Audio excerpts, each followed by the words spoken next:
Salam budaya, Rahayu. Sobat cinta budaya, saya sengaja membuat pedaran-pedaran singkat kearifan lokal budaya spiritual Jawa setelah sebelumnya di bagian ke-1 kemarin, ya, ruang ngasah batin itu, saya menjabarkan tentang aksara Jawa berkaitan dengan makna dan abstraksi spiritualnya. Kali ini saya ingin membahas ilmu sastra Jendra yang terselip dalam cerita pewayangan, yaitu tokoh Niwata Kawaca, seorang raksasa Detya di negeri Manimantaka. Penduduk negeri Manimantaka adalah bangsa alus, namun kasat mata. Mereka sejenis Gandharwa. Prabu Niwata Kawaca ini berwatak temperamental, mudah marah dan gampang tersinggung, tetapi juga bodoh, tidak bijaksana.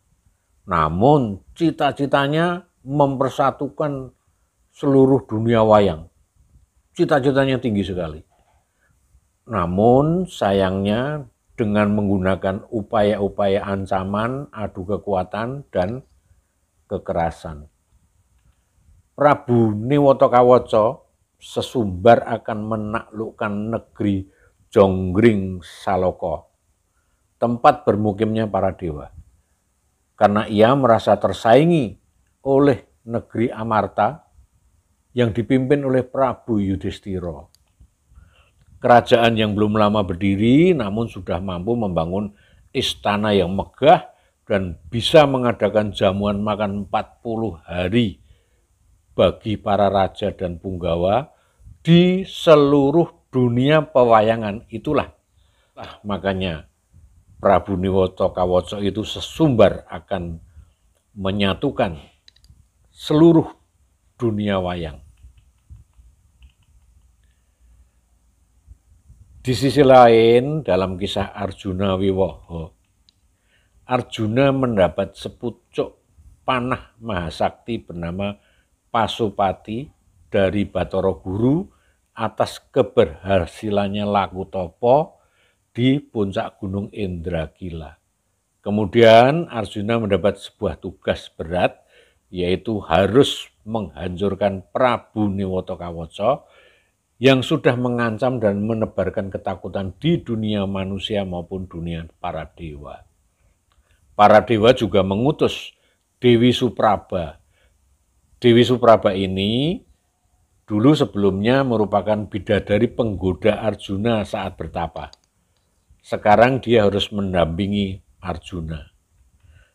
Dewi Supraba diutus datang ke kerajaan Manimantaka untuk mencari rahasia kematian Prabu Niwata Kawaca yang sakti, kebal senjata, dan susah untuk dikalahkan.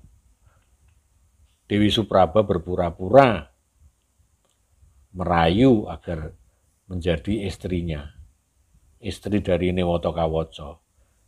Akhirnya usaha Dewi Supraba berhasil. Dan dari percakapan dan bujuk rayu itu, Supraba mengatur bagaimana Prabu Niwata Kawaca itu mengeluarkan cerita tentang rahasia kematiannya. Ternyata si raksasa itu sesumbar sambil bercerita bahwa kekuatan dia adalah ada di rongga mulutnya. Nah, Arjuna yang mengintip percakapan antara sang bidadari Supraba tadi dengan Niwata Kawaca itu mulailah memikirkan strategi untuk menghabisi Niwata Kawaca. Setelah mengetahui rahasia kematian itu, Arjuna berangkat memimpin pasukan kahyangan. Prabu Niwata Kawaca yang selalu tertawa lebar sengaja diincar dan dibidik oleh Arjuna dengan sengaja dipancing pula untuk tertawa. Hingga akhirnya Arjuna berhasil menyarangkan anak panah Pasupati ke rongga mulut Niwata Kawaca.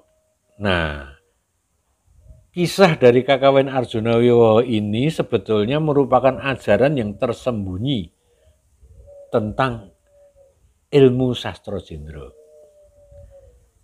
Di dalam ilmu sastra Jendra diwejangkan tentang kekuatan jatu seti. Lalu apa itu jatu seti? Nah, leluhur kita menghayati sangkaning dumadi atau kelahiran bayi. Saat bayi berhasil keluar dari gua garbo ibunya atau dari rahim ibunya, si bayi itu diikutin oleh lumuran slem pelicin di tubuhnya yang kemudian dibersihkan atau mengering hilang dengan sendirinya. Nah, slem itu masih tersisa di lak-lakan atau rongga mulut bagian atas. Nah, lendir yang tersisa itulah yang disebut jatu seti. Kisah wayang Newata Kawaca memuat suatu ilmu pengetahuan sastra Jendra yang tersembunyi. Maka dahulu orang-orang tua kita mengajarkan jika ada tubuh yang tergores, kita disuruh melumuri lendir dari lak-lakan atau cetak kalau bahasa Jawa, atau rongga mulut bagian atas. Namun seiring dengan waktu dan modernitas, maka mantra dan tata caranya sudah tidak diketahui lagi oleh banyak orang. Dalam sastra Jendra, dengan mantranya itu, jatu seti itu sangat ampuh jika dipergunakan untuk menutup luka. Bahkan sebagai cara penyembuhan pada orang-orang yang menderita sakit aneh sulit disembuhkan. Tetapi untuk menghidupkan kekuatan jatu seti itu harus melalui latihan. Di sini saya jelaskan secara sederhana, yaitu harus sering meditasi, samadhi, dan dalam mengatur pernapasan itu harus dengan lidah yang ditekuk ke atas menekan lak-lakan atau rongga mulut atas menyentuh area jatu seti. Itu. Para guru meditasi pun sering menganjurkan cara itu tetapi tidak menjelaskan untuk apa dan mengapa. Maka jika terlatih, cara menyembuhkan luka kena goresan, bahkan kena tusuk atau bacokkan senjata tajam, ibu jari atau jempol kita dapat mengoleskan luka dari lendir jatu seti. Yakni caranya ibu jari disentuhkan pada jatu seti, kemudian dengan mata kita pandang ya, sambil membayangkan bahwa luka itu pulih seperti sedia kala. Ini perlu latihan konsentrasi ya. Saya mencoba memberikan satu mantra tapi saya singkat karena semuanya serba sinengker ya. Jadi ketika kita mau mengoleskan itu, kita berkata bahwa biung jatu seti jabang bayine ya, jabang bayinya siapa sebut pulih wingi. Nah, sambil ibu jari itu setelah dipandangin dan imajinasi kita membayangkan keadaan utuh seperti sedia kala atau sebelum luka. Begitu pula seorang meditasi dengan menyentuhkan lidah ke jatu seti dan mengatur pernapasannya itu sebetulnya akan menimbulkan energi ilahi berupa kesegaran tubuh sehingga memiliki aura yang cerah, awet muda, terlihat fresh. Nah, itu karena kita meditasi menarik napas sambil lidah kita ditekankan ke cetak atau lak-lakan atau rongga mulut bagian atas.